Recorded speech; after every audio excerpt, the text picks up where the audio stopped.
Salut à tous et bienvenue dans cette nouvelle vidéo. Alors aujourd'hui, on va continuer avec la correction sur les transformés de Fourier. Donc là, j'ai un exercice, une équation différentielle qu'on va résoudre en utilisant les transformés de Fourier. Alors je rappelle que j'ai déjà fait une dizaine de vidéos sur les transformés de Fourier, c'est-à-dire le début du cours avec les exercices d'application directe du cours. Et là maintenant, c'est vraiment juste voir comment on résout les équations aux dérivées partielles en utilisant les transformés de Fourier. Donc déjà, sans plus tarder, on va y aller. Mais déjà, je reprends toujours la définition de la transformée de Fourier. Si on veut calculer la transformée de Fourier d'une fonction f, bien évidemment, on a la transformée de f, si j'applique à une variable t, ça va être égal à l'intégrale sur r de exponentielle de moins 2 pi it multiplié par, alors je peux mettre f de t aussi avant, f de t, exponentielle de moins 2 pi i t fois dt. Donc, c'est ça la formule de la transformée de Fourier. Donc, maintenant, cependant, à côté, la fonction f de t. Donc, ici, on va utiliser non seulement la transformée, mais aussi la transformée de la dérivée seconde. Parce que vous voyez, là, on veut résoudre l'équation moins dérivée carrée de f divisé par dt au carré, plus f de t égale à exponentielle de moins t élevé au carré. Et donc, pour cela, déjà, il faut rappeler. Donc, ça, c'est les transformés. À côté de ça, je vais tout simplement vous mettre les formules. Donc, la transformée de la dérivée d'une fonction par rapport au temps dt, c'est tout simplement égal à 2 pi i t fois la transformée de f. Alors, je vais appeler la transformée comme ceci.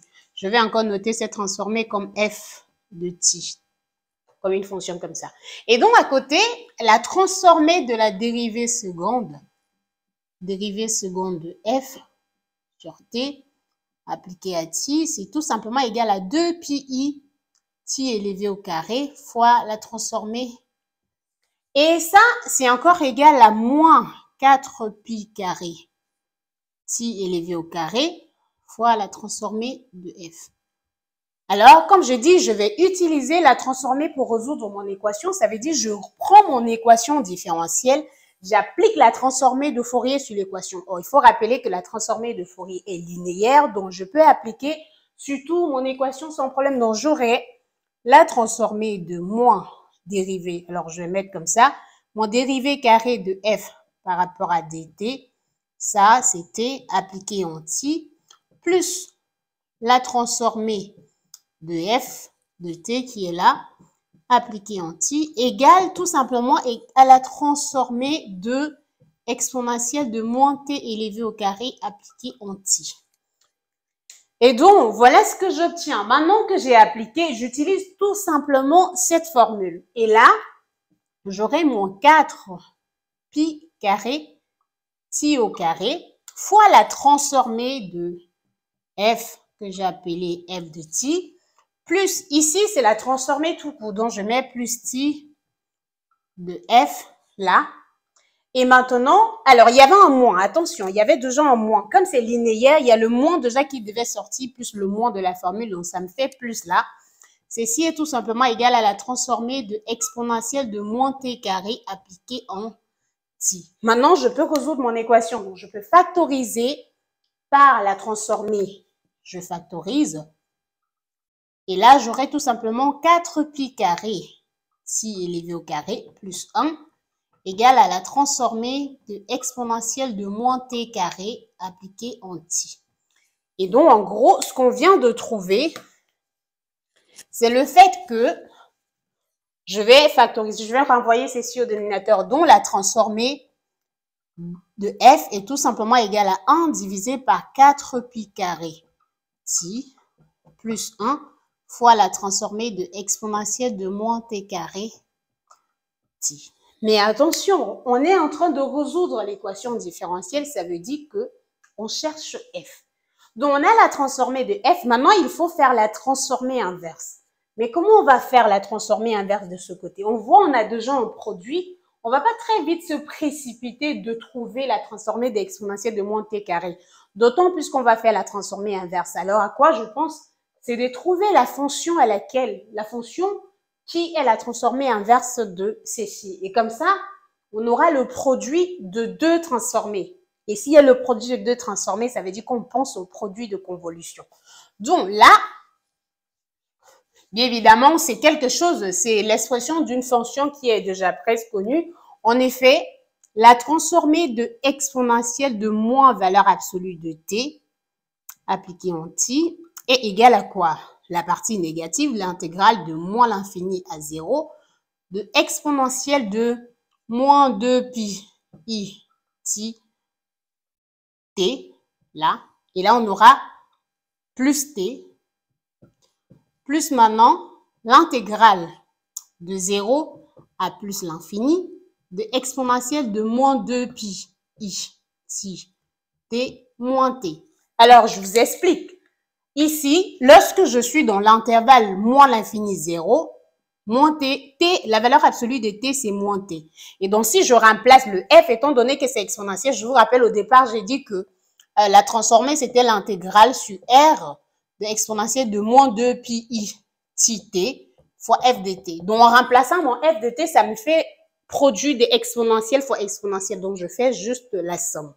Et donc là, maintenant, j'aurai plus t. Et par conséquent, avec le moins qu'il y avait là, ça me fait plus. Et de l'autre côté, j'aurai moins. Parce que lorsqu'on est dans l'intervalle 0 à plus l'infini, ça nous donne tout simplement t. Et avec le moins qu'on a déjà sur la formule. Et donc, si on calcule ça, si on calcule ceci, alors on ne va pas s'attarder là. La primitive de ça, c'est tout simplement 1 divisé par moins 2 pi i t plus 1. Et ceci, on va calculer. Lorsqu'on va remplacer t par 0, parce que c'est t en facteur, vous voyez, je peux tout simplement mettre le t en facteur. Ça va donner 0 et en plus l'infini, à moins l'infini, pardon, ceci va tout simplement donner 0. Et de l'autre côté, j'aurai moins, parce que 0 est en deuxième position, 1 divisé par moins 2 pi i t moins 1. Et donc, je n'ai plus qu'à rendre ceci au même dénominateur, ça me donne moins 2 pi i t moins 1. Moins, là, de ce côté, ça me fera plus 2 pi i t moins 1, divisé tout simplement par le produit qu'on a là. On aura 2 pi i t élevé au carré moins 1. Et donc là, ça me fait moins 2 divisé par moins 4 pi carré t carré moins 1. Et en simplifiant le moins, on retrouve que ceci est tout simplement égal à ça.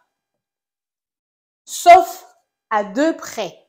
Donc, pour retrouver ceci dans ma formule, je peux tout simplement diviser par 2. Et donc là, ça me donne là, j'aurai tout simplement 1 sur 2 fois 2 divisé par 4 pi carré, t au carré, alors il y a t au carré, plus 1 fois la transformée de exponentielle de moins t carré appliquée en t. Donc, c'est ça. Maintenant, je peux tout simplement dire ce qu'on a calculé. Là, ça fait 1 divisé par 2 fois la transformée de exponentielle de moins valeur absolue de t. Ceci, c'est appliqué en t, bien évidemment, fois la transformée de exponentielle de moins t au carré, appliqué en t. Mais comme je dis, dans la résolution, c'est vraiment les formules qui sont importantes, surtout la résolution des équations. La transformée de Fourier du produit de convolution de f fois g est égale à la transformée de f fois la transformée de g.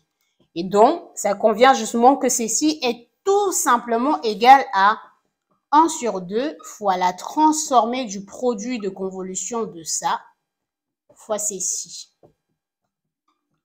Et alors, comme c'est la transformée qui donne ça, ça veut tout simplement dire que notre fonction qu'on cherche, f de t, la solution de cette équation différentielle, c'est tout simplement f de t égale à 1 sur 2 exponentielle de moins valeur absolue de t, produit de convolution de exponentielle de moins t carré. Donc voilà l'expression ou la solution de notre équation aux dérivées partielles. Donc voilà, c'est tout pour cette vidéo. Si vous avez des questions, n'hésitez pas à me poser en commentaire. On se retrouve très bientôt pour une nouvelle vidéo sur les séries de Fourier.